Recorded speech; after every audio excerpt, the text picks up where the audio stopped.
The old farmer walked ahead through the frozen woodland, his weathered boots crunching against crystallized snow.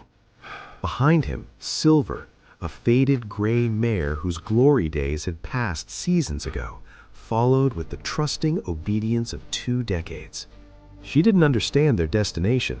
She only knew her human was leading, so she followed. He couldn't bear to end her life the direct way. This felt somehow gentler, though his conscience whispered otherwise. At an ancient evergreen standing sentinel in a lonely clearing, he stopped. His calloused hands worked the tether around the massive trunk, pulling knots tighter than necessary.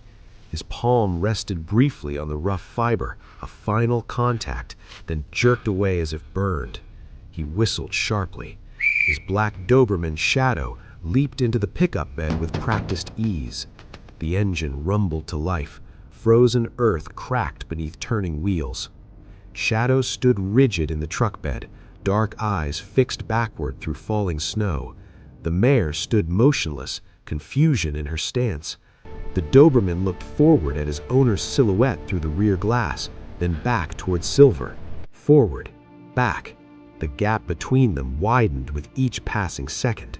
Without warning, Shadow launched himself over the tailgate. He struck frozen ground hard, tumbled shoulder first through powder, scrambled upright, and bolted toward the tree. Red taillights vanished between dark trunks. Silence swallowed the forest. Only endless snowflakes drifted downward, blanketing everything in white stillness. Shadow reached Silver and immediately attacked the tether with desperate teeth. He pulled until gums split and bled copper sweet into his mouth. The waterlogged rope refused to surrender. Silver strained backward, neck extended, both pulling simultaneously, but the binding held firm. After countless minutes of futile gnawing, Shadow collapsed in crimson-stained snow beside her legs. Temperature dropped steadily. Silver shifted weight repeatedly, tremors rippling through her gaunt frame, visible even from a distance. Shadow rose and began methodical circles around the clearing's perimeter, nose working overtime. Near 2 ancient firs, he discovered a weathered feeding station nailed chest high. Inside, remnants of last season's dried grass, sparse but present. The elevated position required multiple leaps before he successfully grabbed a mouthful, yanking it free. Silver watched without movement.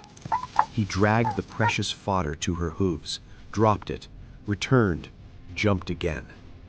She lowered her head cautiously and began eating, slow, deliberate bites.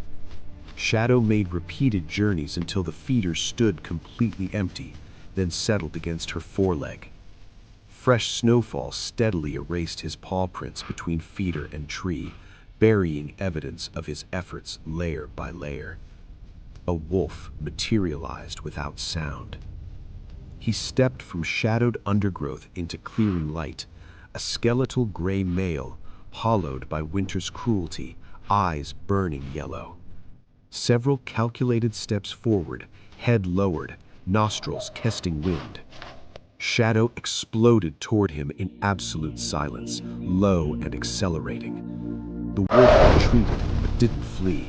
He pivoted sideways, hackles raised, fangs exposed. Silver struck frozen earth with her front hoof. The sound cracked like thunder between trunks. The wolf's gaze shifted from mare to Doberman standing guard between them. Seconds stretched. Finally, the predator turned and melted into darkness, but didn't leave. Shadow could distinguish his outline lingering at clearing's edge, a gray phantom among trunks, patient and watching. The Doberman faced the forest line, motionless. Behind him, Silver stopped eating, head raised. They remained frozen in tableau until the shadow finally rose, stretched deliberately, and dissolved into black spaces between trees. Darkness arrived swiftly. Temperature plummeted further. Shadow pressed tight against Silver's flank, buried his muzzle in thick coat. The mare stood stationary above him, her broad, warm bulk shielding the Doberman from cutting wind on all sides. They survived the night together, mare standing sentinel, dog curled at her legs, sharing warmth in frozen wilderness. Dawn revealed their situation was unsustainable. Silver barely managed weight shifts. Her breathing grew labored and rapid, flanks more hollow than yesterday. The feeder held nothing. Cold intensified beyond nighttime levels. Shadow stood briefly beside her, then turned and sprinted toward distant roadway. The first human he encountered, a young mother clutching an infant, retreated immediately, locked her car door, and drove away quickly. An elderly man examining his vehicle's engine slammed the hood and secured himself inside before the Doberman could approach. Teenagers ahead began shouting, hurling snowballs, filming on phones, raising sticks threateningly.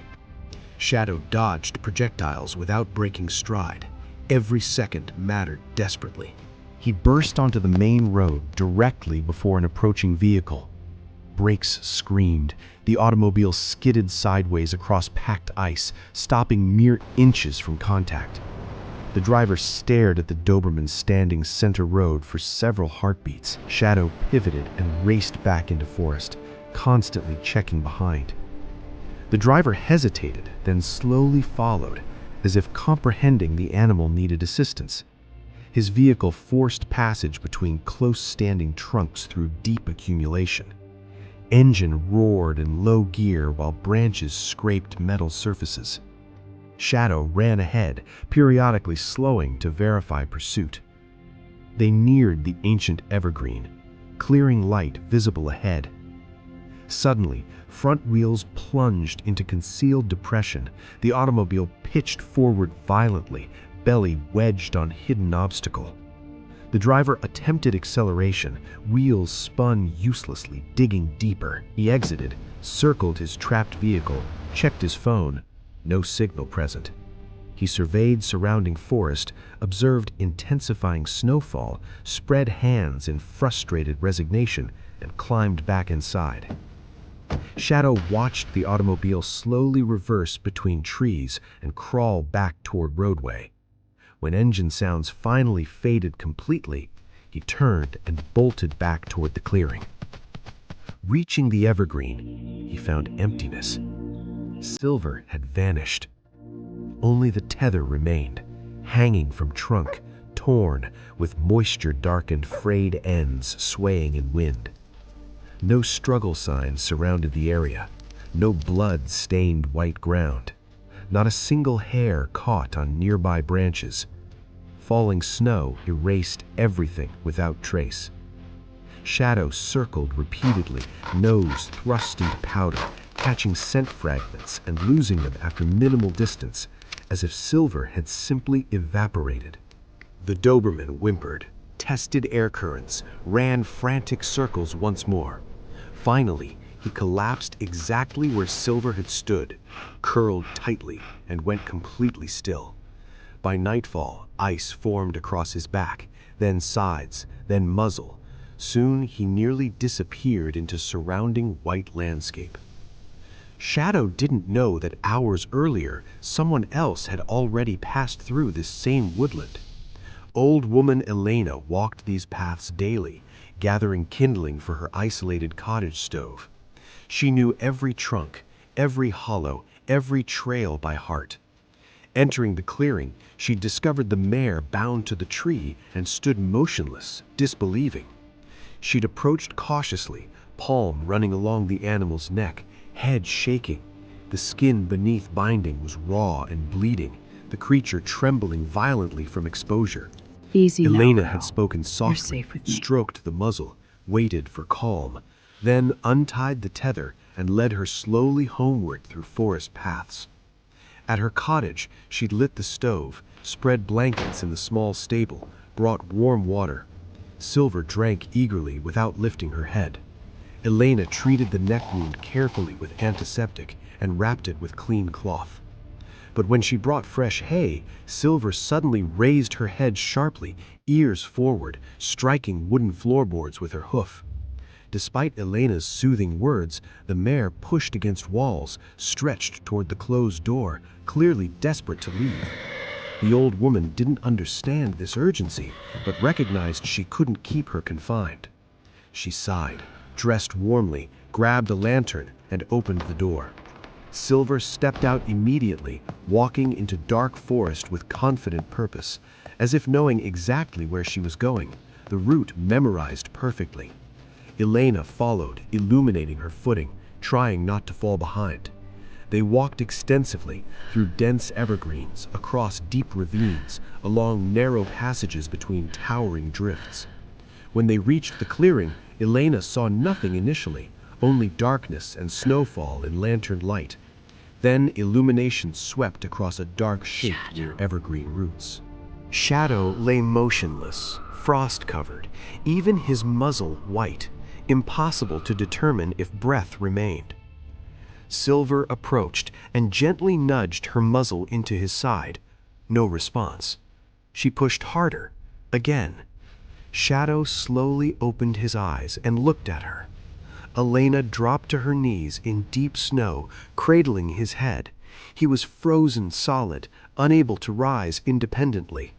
She stood, positioned Silver beside him, and with tremendous effort lifted the Doberman with both arms, laying him across the mare's back. He lay still, watching. First the old woman, then the horse beneath him. They returned slowly and carefully. Elena steadied the dog with one hand, preventing slippage, held the lantern with the other. Silver stepped extremely cautiously, choosing each placement, as if understanding she carried something precious. Snow continued falling, covering their tracks behind them. At home, Elena laid Shadow on sheepskin directly before the open stove.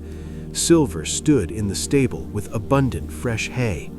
The Doberman warmed gradually, initially just breathing, then occasionally moving paws, and by morning finally lifting his head, rising, walking to the door, scratching with his paw.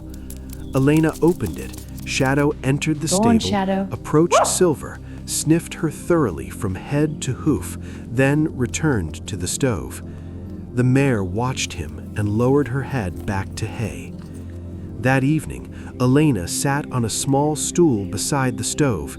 Shadow lay at her feet, and through the slightly open stable door, they could hear Silver quietly shifting hooves on straw. For the first time in years, the cottage wasn't silent. From then forward, they lived together, 3 elderly souls, each once unwanted, until they discovered one another.